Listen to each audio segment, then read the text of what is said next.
This is the recently updated Enda Lapatet. It's made by a company that is climate neutral, is a B Corp with production facilities in Kenya. I love everything about the story of this company. I just didn't love this shoe the first time around. But with the new changes, can the performance of the Lapatet finally match the story of Enda? It's time to lace up these shoes and take them for a run.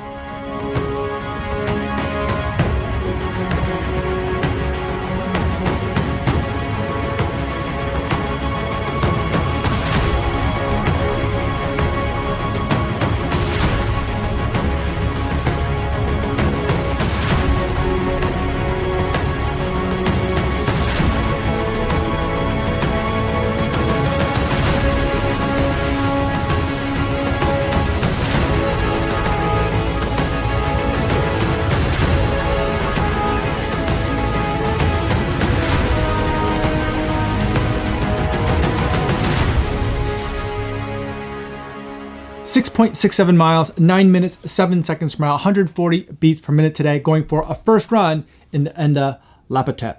Now, before I give my thoughts on this updated shoe, I do want to go over some disclosures. This is a pair of shoes that was sent to me for the purpose of review by Enda. However, they're not paying me to make this video or to use the shoe, and they're not going to get a chance to preview any of my footage or my thoughts before you guys get a chance to see this video on YouTube. So with that out of the way, let's talk about the updated Enda Lapatet.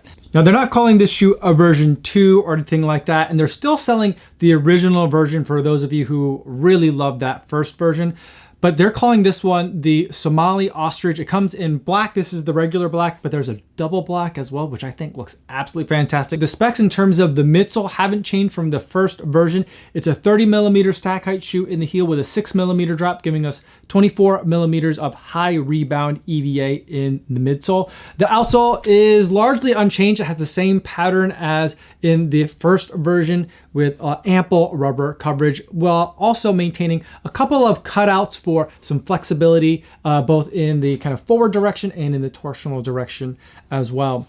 In the upper, that's where most of the changes are for the shoe in this updated version. It's still a knit upper, but this time the knit actually feels like knit, and it's much, much improved from last version. It's very comfortable knit, very stretchy, very soft, but so that there's still a little bit of structure, there are reinforcements, and they're really hard to see. They were hard to film, that are on the inner part of kind of the midfoot, kind of like a midfoot cage, but interior, and you can't really see it. Another thing that I love in terms of changes from last year is that that knit material extends all the way through until you do have an actual booty construction here, and there isn't a separate tongue. There's just kind of like a tongue area that's made out of this knit material, which is nice and stretchy for this year.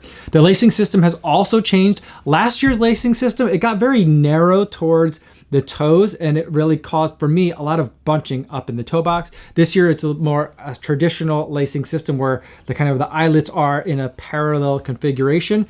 Moving around back, I think there's been some also changes in the heel cup area. I don't have the original one in front of me to directly compare it, but I feel like it's a little bit wider, a little bit more space in the back of the heel cup here. There is not a lot of structure at all. It's just a very minimal amount of structure, pretty floppy. And the materials that are out here get a little bit more padded. They switch from knit material up front to more of like a traditional running shoe type of material, a textile in the back of the heel. And there's a little bit of padding both down towards the bottom of the heel. And also there's a little collar, like a little cuff right along the heel collar here, which has a little bit of padding in it as well. There's also still a pull tab that they've managed to keep from last year, and I definitely appreciate that. Another design cue that you'll know that separates this from the earlier version of the Lapatet is that now they have the colors of the Kenyan flag kind of over here where the extra eyelets would be for a runner's knot. Also, this comes in at a lighter stated weight than it did last year. It lost 0.4 of an ounce, but they listed that for size men's 8.5 at 8.8 ounces. So with those specs aside, let's now talk about what it was like to run in the shoe. First, let's talk about the upper, because that's where most of the changes are, and that's where I feel like there's been so many great improvements. I've already talked about how much I like this new knit material. It is soft and it is very breathable. I felt really good in the shoe. I will say though that it still does feel pretty snug in the midfoot, and I felt like Getting my foot into this shoe was a little bit of a kind of a challenge. I had to like kind of really kind of squish it in there, and I had some concerns about that. But once I got into the shoe, then I felt like everything was kind of fine. I think that adjusting these laces, fiddling with them a little bit more, can kind of help alleviate kind of the tight fit a little bit. But even on the first run, I felt like the fit was much improved from last year. I felt like I had plenty of room in my actual toes, even though I felt like in the midfoot cage, I was a little bit snug.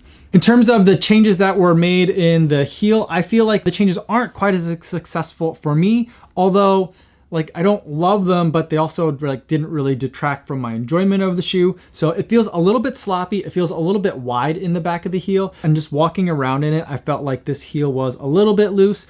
And then even running around in it, I felt like I would have liked a little bit more kind of just not structure in the terms of like, you know, motion control, but a little bit more structure up at the top. So that way it felt like it was staying on kind of like the top of my heel near my ankle a little bit more securely. But overall, in terms of running, you know, after a while I got into the shoe and I just started running. I didn't really notice it, but overall I would say I'm absolutely loving the changes that they made to this. And I feel like from the things that I didn't like from last year's version in terms of the fit and how snug it was, I feel like a lot of those things have been corrected, and it has definitely improved the upper. And that brings me to the midsole. Now, a lot of you guys, whenever you guys see that a shoe is only done an upper update, you kind of roll your eyes and pass on to the next one. But I think that more than any other shoe that I've seen in recent history, I feel like this upper update makes a big difference in terms of how the midsole feels. And I don't know if they've actually tinkered with kind of their EVA formulation or not, but the stack height is the same. So like the bare numbers are the same, 30 millimeters in the back, 24 millimeters in the forefoot, high rebound EVA. So all those numbers are the same, but the shoe rides very, very different for me and in a very good way. Last year, I felt like the shoe didn't quite agree with me. It felt a little bit harsh. It felt like it made my foot slap down a little bit in an uncomfortable way. This year, I'm not feeling that at all. I'm feeling like I'm landing where I want to land, kind of midfoot to more towards forefoot in the shoe. And I feel like the shoe is absorbing road impact really nicely. And that high rebound that they're talking about, I definitely feel that as well. It's a firmer shoe, so those of you that are looking for a pillowy soft, marshmallowy soft cushion, this is not going to be the shoe for you. And I don't think that's what this shoe is trying to do. I think this shoe is going for something that's going to feel like it's a little bit closer to the ground, feel like that's giving you a little bit more rebound, a little bit more ping with each step, rather than a little bit more squish with each step. Now, I don't feel like this is like a road feel shoe, so it's not thin for the sake of being thin. I don't feel like every single crack, crevice, and pebble that I'm running across, but I do feel like that midsole foam is a little bit firmer. I'll be interested to see if I take it on some faster runs, how that foam dynamics change a little bit once I'm putting a little bit more force into it. But for today's first run, I just went on an easy run, and so pleasantly firm is how I'll describe the shoe for today's run in terms of that midsole. Now, some of the dynamics of the shoe, I think that I'm not sure if these two different like color splotches, I'm suspecting that there's some dual densities going on here. I'm not really noticing that when I'm running in this shoe. And in fact, I feel like when I'm running in this shoe, like the back part of the shoe kind of just disappears, and it feels like I'm only running on the forefoot. And to the extent that I am hitting further back, it's flowing really nicely towards the front. So I feel like I'm really just using this forefoot, and I feel like that's exactly what the stuff that's all back here should be doing. I don't really feel like you should be feeling how much cushion there is or isn't in the heel of the shoe. You should just be feeling how it's moving you towards the front of the foot, so that way you can be moving through your foot strike and your gait cycle. I didn't find myself like looking for soft surfaces because like, you know, it was too firm or too rough for me underfoot.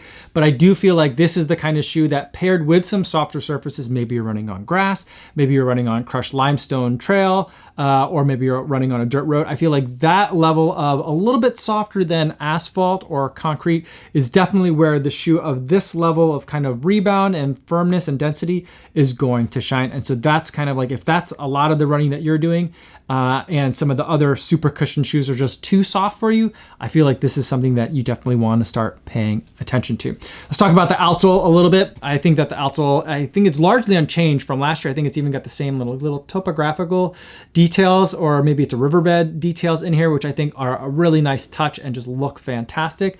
The grip is really great on the bottom. Definitely got it through some wet, slippery conditions on today's run, and it handled everything just fine without even breaking a sweat. And you know what I really appreciate about this particular outsole pattern is that it definitely reminds me of a foot. So when I look at this, I think like that's like foot shaped in terms of like it's putting padding and also some like flex points in parts of the foot that might naturally flex. And I think the way that they did this is really nice.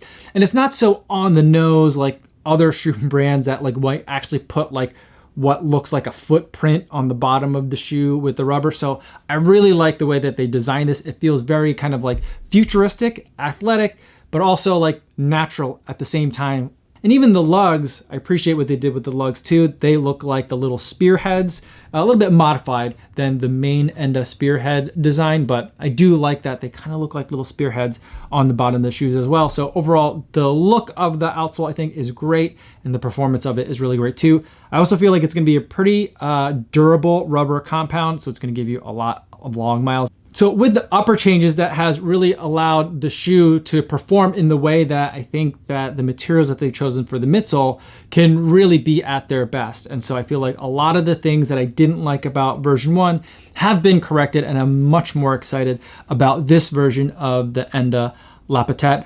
I think for me that I'm going to be using this one on shorter runs, like my daily training runs, like today's 6 miler. I feel like that's a great amount. I think I could probably take it up to, up to a 10 or 11 mile run. I think that that's where this shoe would be great to be able to run on. Or if I'm a day, if it's going to be longer, if I'm on more softer surfaces, I think that's going to be great. In terms of comparisons, to compare it to some other shoes, I think the shoe that comes to mind for me the most is the New Balance 880 version 11. I feel like there's a lot about these two shoes that definitely remind me of each other. Both of these shoes I think can be real workhorses. I think that they're kind of those quiet performers that can do really well, but also have a lot of durable aspects to it so that you're able to put in a bunch of miles and have the shoe still be able to keep up with you without breaking down too early. The other thing that I think about this shoe from a comparison perspective is that I think that I'm looking at this with a very kind of like American like point of view in terms of American preferences and what we like over here in the US.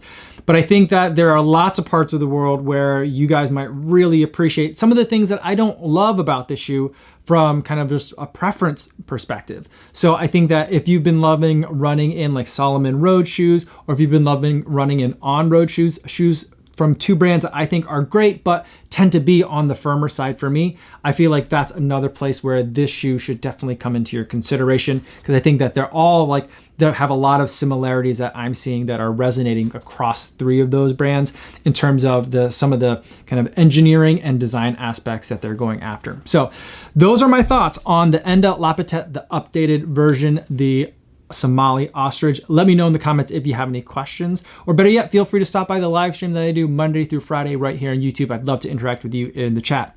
That's all I have for today, everybody. Thanks so much for making it all the way to the end of the video. Hopefully you guys are staying safe out there on your runs, and I'll see you in the next one. Yo, what's going on?